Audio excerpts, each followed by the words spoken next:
A matemática desenvolve o pensamento lógico, é necessária no processo de desenvolvimento científico e tecnológico e é essencial para o dia a dia, para dar ou conferir troco, para ver qual tamanho de embalagem custa menos por unidade, para fazer a gestão da vida financeira. Mas, paradoxalmente, é muitas vezes tratada como impossível de aprender, uma área difícil e árida. Mas algumas pessoas conseguem encontrar diversão na matemática. Uma delas é o professor Luiz Henrique de Miranda, do Departamento de Matemática da Universidade de Brasília, convidado do nosso programa de hoje. Olá, professor Luiz Henrique, seja bem-vindo. Muito obrigada por vir aqui participar do Cidadania. Eu que agradeço pelo convite. Explica pra gente, então, como foi sua relação pessoal com a matemática? Você sempre gostou, sempre achou divertido ou foi desenvolvendo esse prazer aos poucos?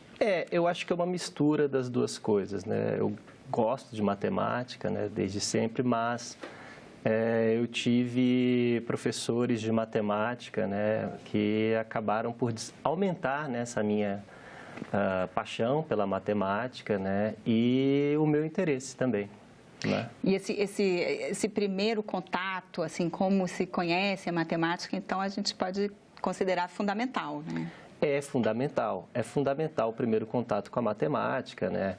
Inclusive, algumas digamos assim, dos pré-requisitos, né, para que alguém seja bem-sucedido em matemática, né, tem pesquisa sobre isso, né, são muito, a pessoa tem que aprender muito cedo, né, como, por exemplo, a questão sobre igualdade, né, ou sobre frações, por exemplo, né. Que as frações, inclusive, você estava me explicando que é um calcanhar de Aquiles. Assim. É um calcanhar de Aquiles, né? A gente, quando conversa, né, com as pessoas, a gente percebe, né, até mesmo para os meus estudantes, né, na universidade, que alguns, né, não têm um conhecimento, né, digamos assim, adequado, né, em frações. Isso é muito ruim. Até na universidade isso ainda aparece. Isso, até na universidade, né? E a grande questão é a seguinte, né, o que a gente pode fazer com isso, né, para desenvolver. Mas há exemplos, né, exemplos até de personalidades famosas que depois que você desembaraça, né, esses nós, depois que você ensina para as pessoas, né, os elementos de matemática, matemática básica, né, às vezes até em profissões que você não esperaria, né, há, né, bons frutos, né, com relação a isso, né. Agora, é interessante a gente pensar que, assim, parece, né, tudo é matemática, mas é bem diferente, né, essa matemática da continha ali que a gente faz na feira, no mercado, para pesquisa em matemática na universidade, que é uma coisa bem mais abstrata e até difícil de entender para quem não é da área, né? Eu acho que há uma relação entre as duas, né? A pesquisa em matemática, né, num certo sentido, depende, né, da matemática básica, e a matemática básica, né, pode ser catalisada também pela pesquisa em matemática, né? Tem que ter uma interação, né, uma conexão, não dá para desconectar, né, essas duas coisas. Mas, ao mesmo tempo, assim, o Brasil parece que vai até bastante bem, né, na área da pesquisa em matemática, mas, enquanto isso, na educação em matemática já não está tão bem, né? Assim, os resultados das escolas. Esse ponto é importante, né? É importante dizer o seguinte, né? O Brasil tem excelência em pesquisa em matemática, né? Como brasileiro, né? Enfim, eu, por exemplo, sempre torço para o Brasil, né? Em qualquer área do conhecimento, em qualquer esporte, né? Enfim, eu quero que o Brasil, né, cresça e fico feliz quando há destaques. E as pessoas não sabem que o Brasil é um país com excelência em matemática, né? O maior centro de matemática do Hemisfério Sul fica no Brasil, que é o INPA, né, o Instituto de Matemática Pura e Aplicada do Rio de Janeiro, né? E há outros casos, né, outros centros no Brasil que também têm excelência, né, em matemática, como o Departamento de Matemática da UNB, o Instituto de Matemática, Estatística e Computação Científica da Unicamp, Departamento de Matemática do FRJ, Departamento de Matemática da PUC-Rio, Departamento de Matemática da USP de São Carlos, Departamento de Matemática da Universidade Federal do Ceará, né? E tantos outros.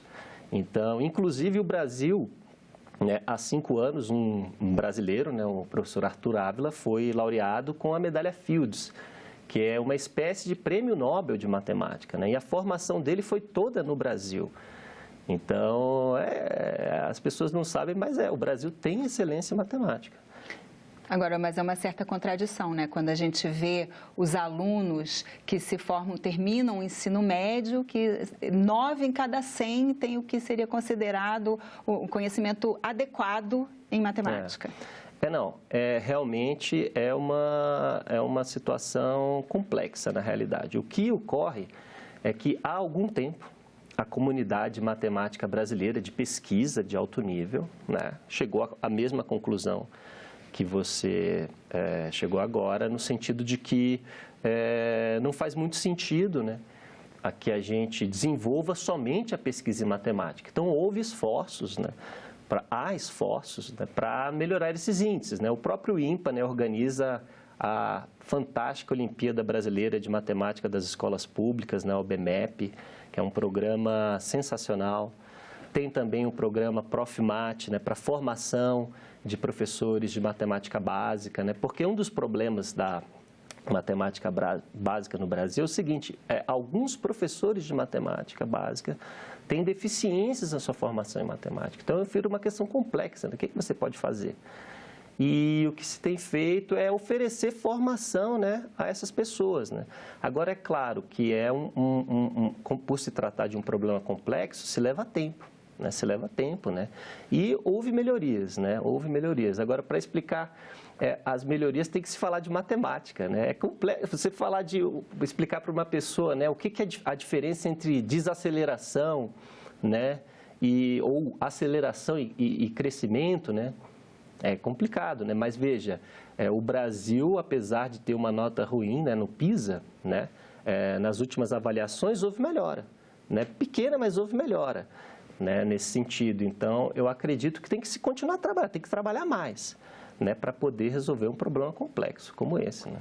Até porque, às vezes, as pessoas não percebem, mas a matemática realmente é necessária no dia a dia, a cada momento, né? Senão Sim. As pessoas acabam até endividadas, não entendem, né, esses conceitos mesmo, né, de aceleração, coisas que fazem parte da nossa vida. Exatamente. Né? Um exemplo que eu gosto de dar, né, da importância da matemática na vida das pessoas, porque é uma coisa engraçada, você vai num grupo, né, num auditório e pergunta o seguinte, o que é importante para uma pessoa, né, na vida? Todo mundo vai falar perseverança, né, determinação, e eu fico lá torcendo para que alguém fale matemática, né?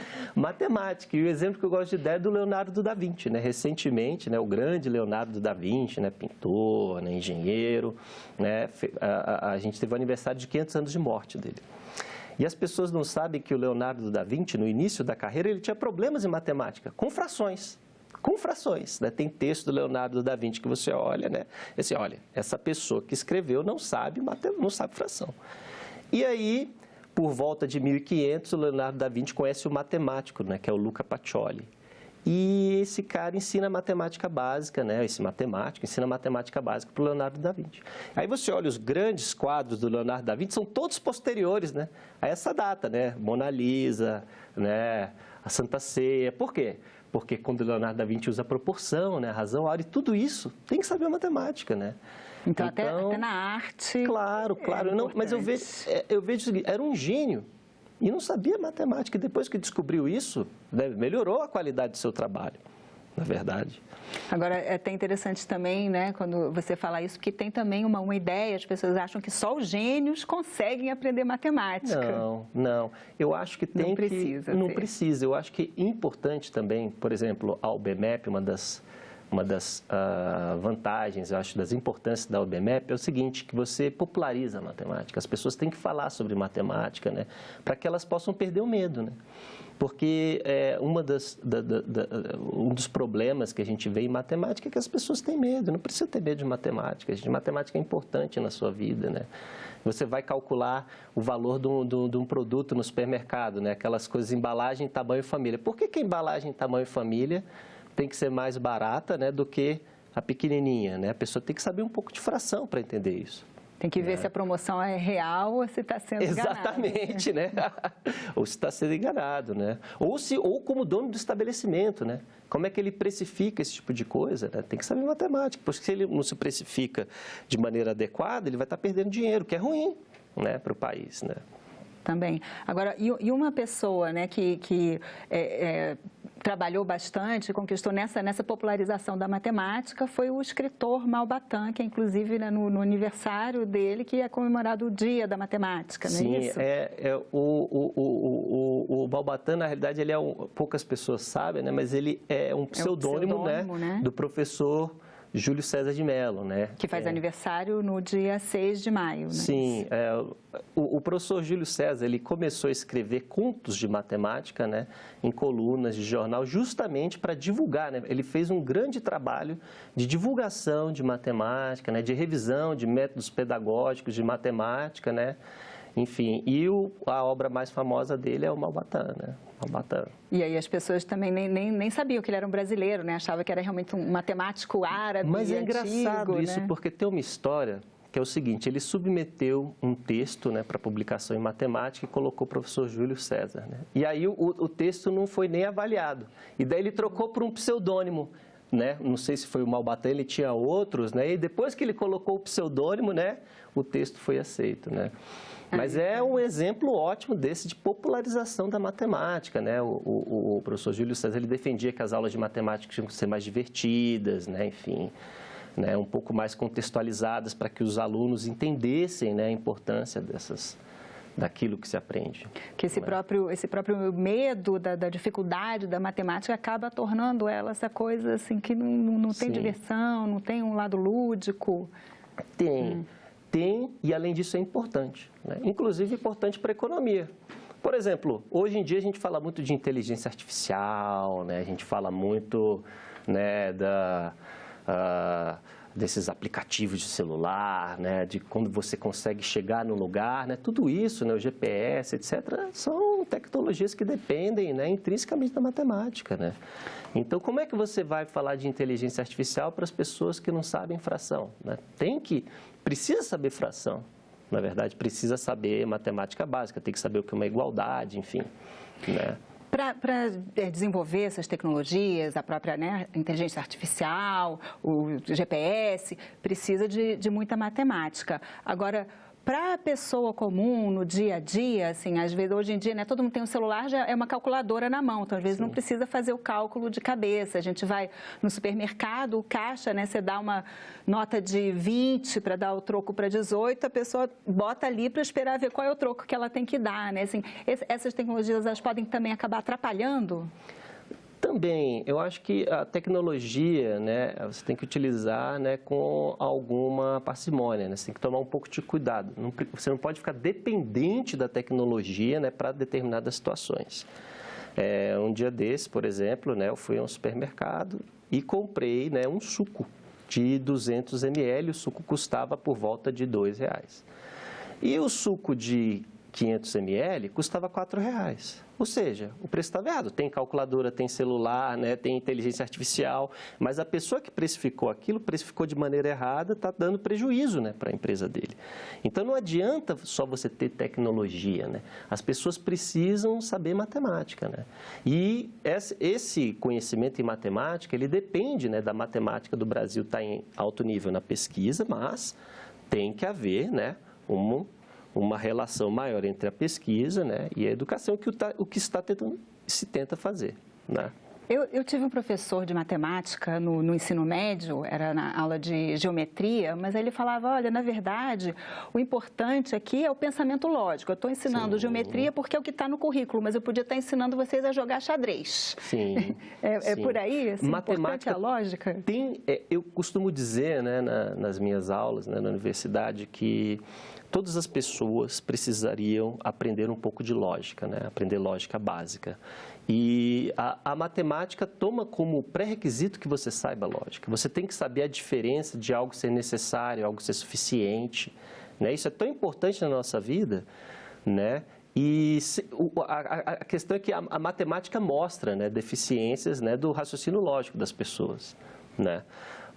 Então, se você quer aprender matemática, tem que saber lógica e você desenvolve o seu raciocínio lógico, né, porque é um pré-requisito, né, estudando matemática. Agora, a forma como ela é apresentada, será que às vezes não confunde? Assim, primeiro a gente aprende a contar, né? 1, 2, 3, 4, aí depois aprende, não, mas tem frações, na verdade do 1 não passa direto para o 2, tem umas coisas ali no meio. Sim. Aí a gente aprende, né, como o 0 não tem nada do 0, depois não, tem negativo, tem abaixo do 0, né? Assim... Sim. É engraçado, eu concordo, né, que a forma com que você aprende matemática influencia, né, na sua relação com a matemática. O maior exemplo sou eu, né? Eu tive professores, né, um professor do meu início da faculdade que revolucionou, né, a minha vida com relação à matemática, né? Eu vi, nossa, como isso é belo, né? Agora, é importante também que se preocupe com a qualidade do profissional, porque não adianta mudar a forma se você não melhora, né, a qualidade do profissional. E como é que vai se fazer isso? Quem é que forma, né, o profissional em matemática? É o matemático. Então, é muito interessante, né, essa questão. É uma questão complexa, mas eu acredito que com o trabalho matemático ele tem uma questão, né? Jornalista também, né, tem essa questão de ser apaixonado pelo trabalho. Você trabalha com paixão. Então, a gente tem trabalhado, né? É um trabalho difícil, árduo, mas a comunidade matemática brasileira, né, sabe desses problemas e tem trabalhado arduamente para, tanto no desenvolvimento da matemática, como na divulgação da matemática, né, para que as pessoas gostem mais e não tenham medo, né, da matemática. E os estudantes que chegam até a universidade, né, para estudar matemática, eles são muito apaixonados, né? Porque a gente vê assim, não tem grandes estímulos, né? As pessoas pensam assim, eu vou estudar matemática para fazer o quê depois? Sim. Né? Eu mesma conheço pessoas que falam para os filhos assim, né? Não vai estudar matemática, estudar física, é muito abstrato, estuda engenharia que você sai formado com emprego garantido. Sim, tem de tudo, né, nos estudantes, desde aquele que entra para estudar matemática e não faz ideia do que um matemático faz, e aquele que já sabe, né, principalmente esses alunos da UBMEP, quando chegam, né, para a gente, eles já sabem, né, o que é matemática, por que é uma profissão apaixonante, né, e, enfim, o grande desafio, no caso para nós, né, dos departamentos de matemática, é tentar aumentar, né, a quantidade desses estudantes apaixonados, né, por matemática, que se dediquem tanto, né. E as Olimpíadas, a OBMEP, ela contribui nesse sentido? Contribui. É impressionante, né? Os casos de estudantes, né, que a gente tem, né, que vieram de escolas simples, etc., e foram descobertos através da OBMEP. Né? Inclusive, recentemente, né, uma das melhores estudantes, né, do departamento de matemática, né, dos nossos estudantes de pós-graduação, é um desses casos, né? Então, é muito importante para que a gente possa estimular, né, que as pessoas saibam matemática e também para poder resgatar, né, os cérebros, né, das pessoas, né, resgatar as pessoas mais capacitadas, né, para que elas possam aprender matemática. Né? Porque é uma coisa, por um lado, também é democrática, né? Quem pode ter um talento para matemática em qualquer lugar. Sim, isso é uma questão matemática. Né? Tem uma coisa da lei dos grandes números que diz o seguinte: se você pega uma população de 10 mil pessoas, né, em qualquer lugar do Brasil, você pega uma população, por exemplo, né, você pega uma população de 10 mil pessoas, né, na Suíça, o percentual de pessoas que têm aptidão para matemática tem que ser, digamos assim, proporcional. Né? Então, se a gente tem, depois, quando você olha esse adulto, né, e há uma diferença do conhecimento em matemática, tem um problema no meio do caminho. Né? Então, como eu falei, é um trabalho árduo, mas a gente tem tentado, né? Tem tentado aprimorar os resultados. Então, esse problema aí pode ser uma questão mesmo na formação. A pessoa que tinha aquele talento inicial, mas não foi estimulado e acabou... Ou na falta de estímulo, né? Porque o que acontece muitas vezes é que as pessoas que teriam aptidão para matemática, eu tenho vários, né, casos de alunos desse tipo, que são matemáticos talentosíssimos e escolhem outras profissões. Eu amo matemática, mas a minha família disse para eu fazer curso X, que dá um retorno melhor. E aí o engraçado é que alguns voltam. alguns voltam, né, para a matemática. Não se realizou na outra caminho. Né, mas o importante é que haja, né, uma cooperação. Né? A matemática não tem que competir com a engenharia, não tem que competir com a estatística, não tem que competir com física, não tem que competir com qualquer profissão da área de tecnologia. Tem que cooperar. Né? Cooperar para que, inclusive, a gente ajude a formar mais físicos, mais engenheiros, né? Mais tecnólogos, né? Que às vezes são consideradas profissões, assim, que você tem que ter a matemática para também matematizadas, profissões matematizadas, né? E essas profissões matematizadas que dependem fortemente, né, do conhecimento em matemática, no Brasil não há, mas em outros países há estudos do retorno, né, do investimento nessas profissões para o PIB, né? Por exemplo, tem estudos para a Austrália, para o Reino Unido, enfim, para a Austrália, Reino Unido, tem para a Espanha, que são coisas da ordem de 10%. Né? Para cada, por exemplo, real investido nessas profissões matematizadas, você recupera 1,10, porque são profissões que você produz tecnologia, produz conhecimento, produz, né, movimento, economia, enfim, né? É importante. E profissões matematizadas dependem, né, do conhecimento de matemática, né? Dependem da matemática. Agora, e o investimento na educação básica, ele é mais mesmo na formação dos professores, porque assim, precisa de muito equipamento, muita tecnologia, ou é mais o conhecimento mesmo, a formação? Não, é complexo nessa questão do investimento em matemática básica, porque veja, é muito difícil você motivar um aluno a aprender matemática numa escola que está caindo aos pedaços, né? Que felizmente acredito que não seja o caso, por exemplo, do Distrito Federal, né? Mas a gente vê por aí, né? Enfim. Então, tem investimento em infraestrutura. Agora, para o matemático em particular, o investimento não precisa ser muito alto. Você precisa de um quadro, né? Você precisa de uma sala arejada, né? Enfim. E tem que haver um investimento na formação desse professor. E isso envolve, né, um investimento, né, para que matemáticos treinem, né, essas pessoas. Né? Professor, muito obrigada pela sua participação aqui no Cidadania. Eu que agradeço. E eu agradeço também a você que nos assiste. Se você quiser ver de novo ou mandar o link para alguém, é só acessar nossa página na internet, senado.leg.br/TV, ou então o canal da TV Senado no YouTube. Para fazer um comentário ou sugerir um assunto para o nosso programa, telefone de graça para 0800 61 22 11. Obrigada pela atenção e até o próximo Cidadania.